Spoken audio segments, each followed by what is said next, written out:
Está con nosotros a esta hora de la noche, nos atiende la congresista Sigrid Bazán de Cambio Democrático, Juntos por el Perú. Muy buenas noches, muchísimas gracias por enlazarse con nosotros. Y lo primero que quería era pedirle un comentario respecto a la situación que se está viviendo en Ecuador y qué deberíamos hacer aquí en el Perú para evitar seguir por el mismo camino. Sigrid, buenas noches. Muchas gracias, Mávila, muy buenas noches. Y creo que no puedo dejar de empezar con un mandado de solidaridad a todo el pueblo ecuatoriano, porque como decía en el reportaje y como decía también la anterior entrevistada, si esto ocurre en una esfera de nivel tal como la política, ¿qué puede esperar la ciudadanía de a pie? Entonces sí creo que por sobre todas las cosas escucho del Castillo, escucho a tantas personas politizar el tema de la seguridad ciudadana como si se tratara el lamentable fallecimiento de alguien, una oportunidad política para decir quién hizo y quién no hizo. Lo que creo que más bien debemos enfatizar los políticos ahora, solidarizándonos con lo que ocurrió en Ecuador, es el tema de la democracia y cómo hacemos que, por supuesto, haya más recursos para la policía, haya más y mejores entrenados policías, pero en un marco democrático que permita a Ecuador a través de sus elecciones salir adelante. Hago un llamado y me sumo a las voces que piden no se tergiverse, no se manche este proceso electoral, porque es la democracia el único camino para poder solucionar las cosas, y creo que quienes están tratando de politizar esto más bien quieren tirar abajo una elección y con ende también tirar abajo la posibilidad de que el pueblo decida, ¿no? Por supuesto. Ahora, ¿cómo hacemos para dejar de lado las ideologías y pensar finalmente en una agenda común?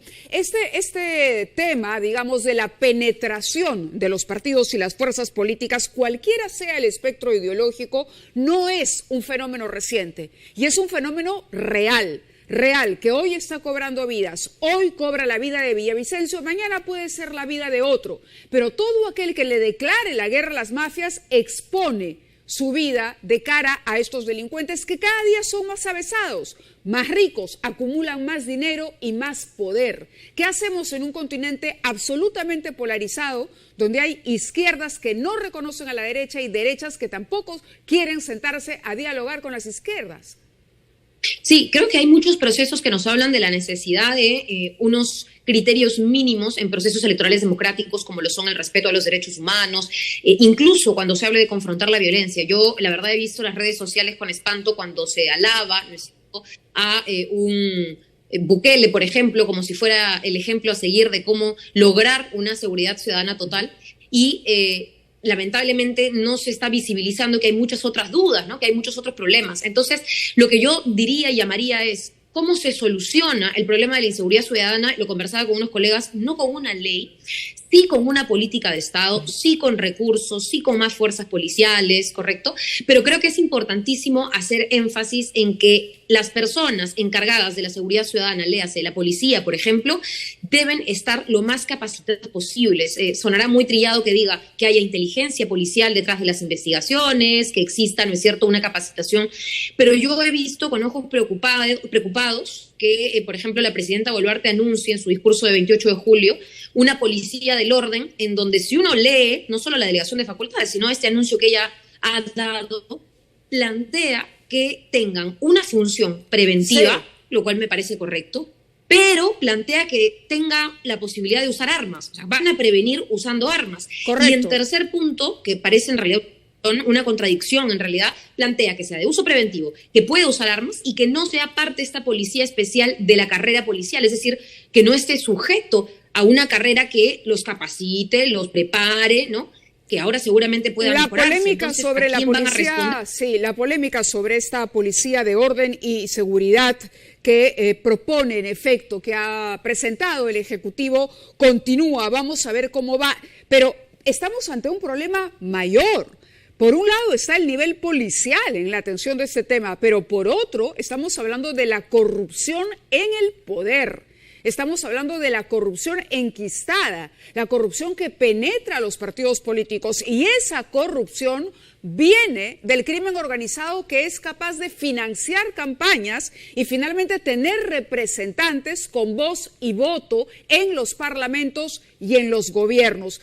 Usted es parte de un grupo de congresistas que ha propuesto derogar esta ley polémica que se ha vuelto a visibilizar acá a raíz de lo sucedido con el presidente del Parlamento, Alejandro Soto. Esta ley en su momento se advirtió podía provocar que muchos, entre otros, aquellos investigados como parte de los cuellos blancos, se acogieran a una prescripción. ¿Van a poder tener los votos para derogar la norma?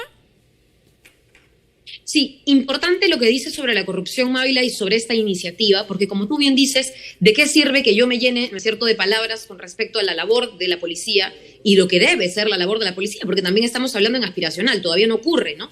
Y muy distinto es que la justicia luego haga su trabajo. Cuando pasamos ya a ese segundo nivel, en el caso de la justicia, el Congreso aprueba muchas leyes, Mávila, y yo lamento que esta crítica caiga o recaiga en muchos colegas, que no se revisan, que se votan entre gallos a medianoche, que lamentablemente se exoneran del trabajo de comisiones. Una comisión, que es el primer filtro para debatir un proyecto, no funciona cuando las iniciativas van directo al Pleno. Y así se aprueban leyes que cuando uno escucha, vamos a hacer que la justicia tarde menos, que sea más efectiva y que a quienes no haya investigado los pueda absolver de manera rápida, suena como agilicemos la justicia, algo positivo. Y mire cómo tenemos algunos personajes, entre ellos Joaquín Ramírez y otros, que no lo han hecho de la mejor manera. Eso por un lado. Y por otro lado, Mávila, yo alerto de que hay conflictos de intereses en las votaciones del Congreso. Cuando un congresista debate y vota una ley que pueda beneficiarle, eso ya se ha investigado y hay precedentes en la Comisión de Ética y en otras comisiones,